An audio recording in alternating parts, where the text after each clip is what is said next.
लगभग 4 महीना पहले से हम एक जीव विज्ञान बायोलॉजी की बुक लिख रहे थे। 3-4 महीने एकदम बहुत मेहनत करने के बाद 1 हफ्ते पहले वो बुक क्या हुई, कंप्लीट हुई। मतलब आज तक जितने भी कॉम्पिटिशन के एग्ज़ाम में इधर-उधर क्वेश्चन पूछे गए हैं, जीव विज्ञान में 9th में जो है, 10th में है, 11th में जितना जनरल मतलब कि सामान्य विज्ञान होता है और 12th में जितना सामान्य विज्ञान मतलब जनरल नॉलेज में जो जीव विज्ञान जितना रहता है, सब कुछ निचोड़ करके ला करके हम एक किताब में लिखे थे, जो टोटली 45 पेज की बनी हुई थी। और हमारे हिसाब से ये बहुत ही बेहतरीन किताब थी। आपको दिखाएँ वैसे, और इसके पीछे इन सब से निकाल करके जो बहुविकल्पी प्रश्न होते हैं टिक मारने वाले, 200 प्रश्न लगभग पीछे भी थे ना। लगभग पीछे दे दिए थे कि बच्चे पढ़ करके जो लोग आएँगे, उस पर क्या करेंगे, अध्यापन करेंगे कि हाँ, हमें इतनी चीज़ें समझ में आई हुई हैं। जैसे लेसन का भी नाम बताएँगे तो आप खुद ही समझ जाओगे कि कितना बेहतरीन ढंग से लिखी हुई थी ये किताब। लेकिन आज बहुत ही गलत हुआ, अभी आपको हम बताते हैं क्या हुआ है। लेसन का नाम है, देखो पहला लेसन है कोशिका, क्योंकि जितने भी सजीव हैं, सभी का जीव मतलब कि सभी किसके बने हैं, तो कोशिकाओं के। और दूसरा उनका कंकाल तंत्र, तीसरा है पेशीय तंत्र, फिर पाचन तंत्र, श्वसन तंत्र, परिसंचरण तंत्र और रक्त रक्त एक चैप्टर। फिर उसके बाद अगला चैप्टर रक्त समूह, फिर उत्सर्जन तंत्र, तंत्रिका तंत्र, प्रजनन तंत्र, ज्ञानेंद्रिया, ग्रंथि, शरीर के गुहा और पोषण। और फिर उसके बाद कुछ जो नॉर्मली मेडिकल में जो जैसे घरों में बहुत ज़रूरत पड़ जाती है, पैरासीटामॉल हो गया, निमेसोलाइट होगी, पंचासिन, एसिलॉग, रेंटेलिन, ये सब क्या है, दवा पड़ जाती है ना। और लास्ट में वो सब का भी क्या किए थे, थोड़ा-थोड़ा डाल ही दिए थे। मतलब इसको पढ़ने के बाद आदमी क्या है, जो मतलब कि छोटा-सा क्या होता है, मतलब अपने घर के लिए अपना डॉक्टर भी हो जाता है। लेकिन देखो, अगर आप इसको देखोगे तो कितना बेहतरीन ढंग से लिखे हुए थे। एकदम डिज़ाइन बना करके एकदम अच्छे से।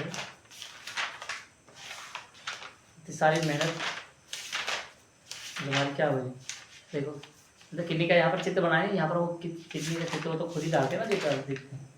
देखिए लगभग इतने बेहतरीन ढंग से बनाए हुए थे। लेकिन जब इसको आज छपवाने के लिए गए, हमें लगा कि एक कॉपी छापने का 15 से 20 रुपये ले लेंगे, तो मतलब कि 100-200 छपवा लेंगे और अपने आसपास में जितने भी लोग हमको जानते हैं सब जगह पर बांट देंगे। तो मतलब हमारी भी थोड़ी सी क्या होगी, फेस वैल्यू बढ़ जाएगी कि हाँ यार, नहीं जल्दी किताब लिख दी। मतलब कि तो वही पूछेंगे, भाई तुमने अपने से लिखे थे कि नकल मार के लिखे हो, कैसे है ना।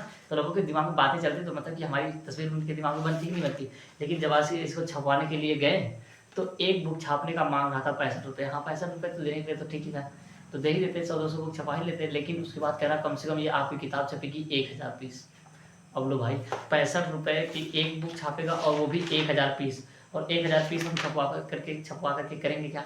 अभी हमको ज़्यादा लोग जानता भी नहीं है, मतलब ज़्यादा लोग नहीं जानते हैं ना, तो और छपवा लिए भी तो वो किताब सेल नहीं हो पाएगी। और फिर 65 रुपये छपवाने का मतलब कम से कम उसको 100 रुपये में बेचो। और 40 बुक मतलब 45 पेज की किताब 100 रुपये में बेचना, हमको खुद ही शर्म लगेगा, है ना। क्योंकि हमारे कोचिंग में जितने बच्चे पढ़ 100-150 रुपये फीस लेकर के हम लोग पढ़ाने वाले होते हैं, तो 100 रुपये की 40 पेज की किताब कैसे बेच सकते हैं।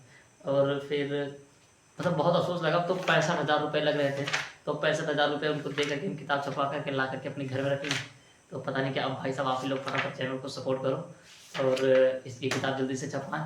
और आस-पास में जितने मतलब कि अगर हमारी फर्स्ट पेमेंट जिस दिन यूट्यूब से आई, ये किताब हम छपवा करके अपने पूरा इधर जितना भी गाँव है, आप जहाँ से कहीं से भी देख रहे हैं, आप वहाँ से तो सपोर्ट कर ही सकते हैं ना। तो ये किताब क्या करेंगे, हम पूरी की एकदम पूरी फ्री छपवा देंगे। और ये किताब पढ़ने के बाद मेरी इतनी गारंटी है कि बायोलॉजी में, जीव विज्ञान में बच्चा मतलब कि कहीं भी जाएगा क्वेश्चन करने के लिए, तो वो सबसे आगे ही रहेगा। और कहीं एग्ज़ाम देने के लिए अगर जाएगा, तो जीव विज्ञान का उसका एक भी क्वेश्चन नहीं छूटेगा। क्योंकि सारी मतलब बहुत मतलब 3-4 महीना सोच सकते हो, अगर 4 महीना एक ही बुक को लिखने में लग रहा है, तो और वो भी छोटे-छोटे क्वेश्चन टिक मारने वाला। ऐसा नहीं कि बहुत बड़ी थियरी लिख रहे हैं तो समझने में समस्या होगी, ये करने में, है ना। थियरी लिखने में थोड़ी सी समस्या होती है ना, तो टिक मारने वाला क्वेश्चन इतना समय लगा लिखने में, तो आप समझ ही सकते हैं किताब कैसी बन रही होगी। और इसके पीछे कुछ क्वेश्चन भी अभी दिखाते हैं आपको हम। देखो ये रहे हमारे कुछ क्वेश्चन के पीछे ना, मतलब ये जो उसके कुछ पीछे क्वेश्चन थे, ये देखिए। राइबोसोम में क्या निर्माण करता है, 70S राइबोसोम किसमें पाया जाता है, शरीर में ऊर्जा का आदान प्रदान, असूत्री विभाजन, दांत में सर्वाधिक मात्रा में क्या पाया जाता है, ठीक है ना। RH फैक्टर की खोज कब हुई थी, मेरुरज्जीय नसें किससे निकली रहती हैं। मतलब कि ये सारे क्या है, बहुत सारे क्वेश्चन थे, ठीक है ना। तो सब अब किताब में शायद मतलब इस नोटबुक में धरा का धरा ही रह जाएगा, ठीक है। तो क्या ही बताया, मतलब कि बहुत ही आज पता नहीं समय खराब चल रहा है या फिर क्या चल रहा है, ठीक है ना, कुछ समझ नहीं आ रहा अब, ठीक है। तो अब आप लोग। तो ठीक है, अब दूसरी वीडियो में जो भी बातें होंगी